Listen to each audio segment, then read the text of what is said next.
안녕하세요. 차이나스토리입니다. 안티몬은 합금, 페인트, 반도체를 만드는 재료이기도 하지만 발색력과 지속성이 좋다고 해서 고대 이집트에서부터 눈썹을 그리는 색조 화장품에도 사용되어 있습니다.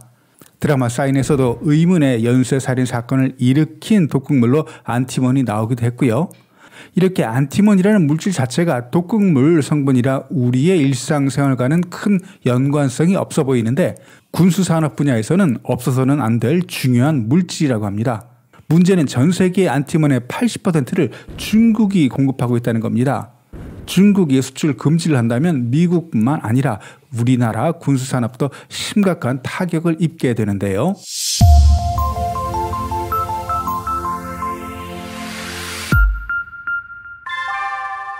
6월 8일 미 하원 군사위원회는 안티몬의 중국 쏠림 현상을 해결하기 위해서 10월까지 위원회에 안티몬 공급 현황과 비축 계획에 대한 자료를 제출하라고 했습니다. 미중 관계가 경색되는 과정에서 군수품과 관련된 전략물자 비축도 중요한 이슈가 되고 있는 건데요. 안티몬은 철갑탄, 탄약에서부터 핵무기, 적외선 유도탄, 야간 투시경 등 각종 군수품을 제작하는 데 필수적인 물질로 미국 방위산업에 매우 중요한 광물입니다. 현재 전 세계 안티몬 매장량은 180만 톤으로 추정, 다른 히토류보다 매장량이 훨씬 적은 아주 희귀한 전략 자원입니다. 텅스텐, 주석, 히토류와 함께 중국의 4대 전략 자원으로 알려진 안티몬의 중국 매장량은 95만 톤으로 전 세계 매장량의 51%를 차지합니다. 여기에 러시아가 35만 톤, 볼리비아가 31만 톤, 타지키스탄이 5만 톤, 그리고 남아공화국에 2만 톤이 매장돼 있다고 알려졌습니다. 2차 대전 당시 유럽에서는 안티몬을 전쟁의 금속이라고 불렀는데요. 금속의 경도를 높이고 탄약의 살상력을 높였기 때문입니다. 전쟁의 금속이라는 안티몬은 현대 군수품 생산에서 더욱 중요한 역할을 하게 됩니다. 안티몬과 안티몬 화합물은 탄약과 내마모성 합금 제작에 사용되고, 인디움 안티몬 화합물은 적외선 유도 미사일에 들어가는 전자 부품의 핵심 소재입니다. 3에서 5 마이크로미터의 적외선 감지기를 만드는 데 중요한 재료이면서 광전지나 광전도 장비, 그리고 자기감지 장치를 만드는 데 사용됩니다. 특히 탄약, 총알을 만드는 데 안티몬은 필수입니다. 미국이 탄약을 현재 외국에서 수입하고 있다고는 하지만 일반 탄약이 아닌 유도무기나 전략무기는 미국에서 생산하기 때문에 안티몬의 중요성을 간과할 수는 없습니다. 미 지질조사국이 2020년 의회에 제출한 보고서에는 미국에는 안티몬 광석이 없고 중국이 채굴과 정제된 안티몬의 최대 생산국이면서 대미 주요 수출국이라고 기록되어 있습니다. 하지만 지난 몇 년간 미국 정부는 안티몬을 35개의 중요 광물 자원에 포함시켰고 현재 채굴은 허용하지 않지만 탐사는 할 수 있게 했습니다. 안티몬이라는 물질이 극소량만 매장돼 있고 재생 불가능한 물질이면서 채굴, 정제할 경우 엄청난 환경오염과 유독물질을 배출하고 있기 때문에 그동안 미국은 안티몬과 산화 안티몬을 전량 수입에 의존해왔고 중국에서 3분의 1을 수입해왔습니다. 다른 광물질과 마찬가지로 미국에 없는 게 아니라 채굴 자체를 하지 않아서 통계 자료에 매장량 제로로 잡히는 게 아닐까 생각합니다. 미국에 안티몬 광석이 없다고 주장하는 이유는 크게 세 가지로 보는데요. 첫째는 매장량이 정말 극소량일 경우, 두 번째는 전략물자라 미래를 위해 저장해 놓는다는 그런 의미, 셋째는 환경보호를 위해, 이런 이유가 아닐까 합니다. 안티몬 외에도 미 방위산업체들이 생산하는 280여 개의 군수품 제작에 들어가는 광물과 히토류 등도 대외 의존도가 상당히 높은 편입니다. 그동안 미 하원과 펜타곤은 전략적으로 다루어야 할 히토류 광물 중에서 티타늄과 텅스텐의 중요성을 여러 차례 강조해왔습니다. 티타늄 합분 소재는 항공기 제조에 있어 없어서는 안 되는 매우 중요한 소재입니다.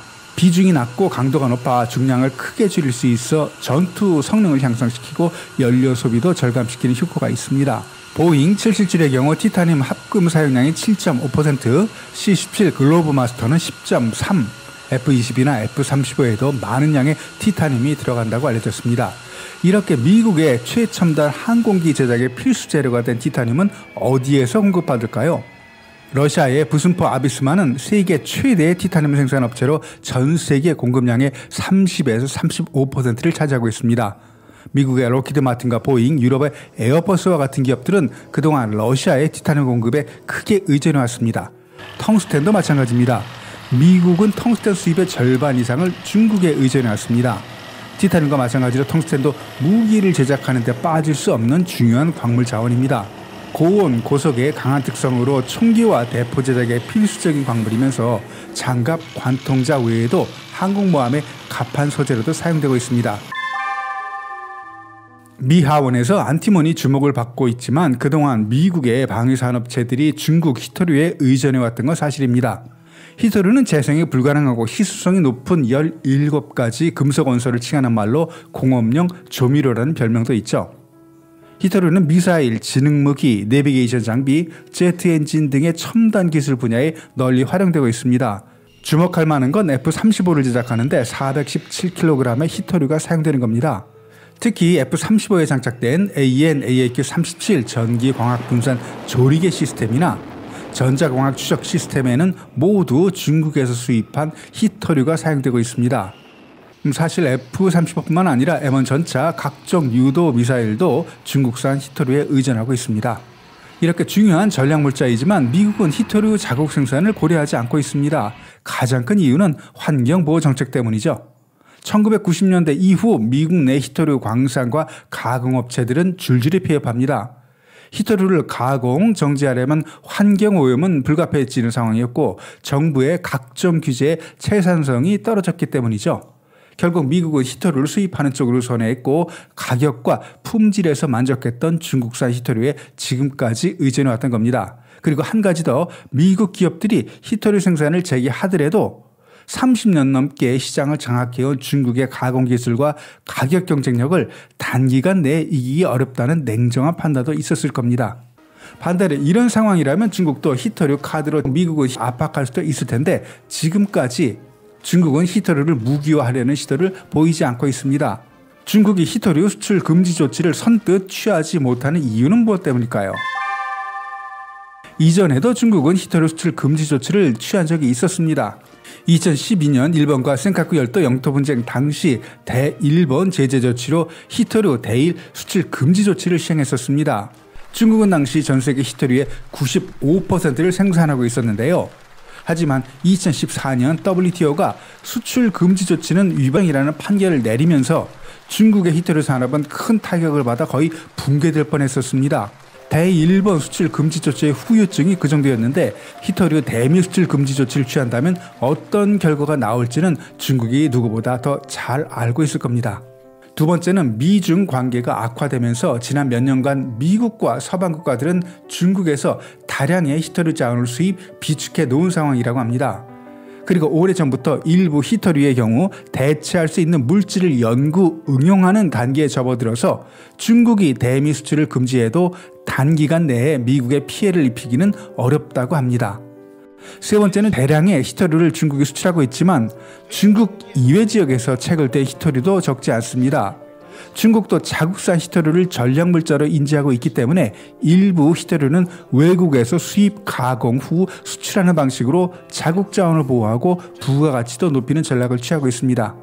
네 번째, 이게 어찌보면 가장 중요한 부분일 수도 있는데요. 중국은 아직도 많은 핵심 기술, 특히 반도체 산업에서 미국에 대한 의존도가 높습니다. 미국이야 히토류 대안을 찾을 수 있지만 중국은 반도체 분야에서 대안을 찾기 어렵습니다. 이익보다 손실이 훨씬 더 커질 가능성이 높은 거죠. 오늘 영상은 여기까지입니다. 영상이 유익했다면 좋아요, 구독 부탁드립니다. 댓글은 영상을 만드는 데 큰 도움이 됩니다. 감사합니다.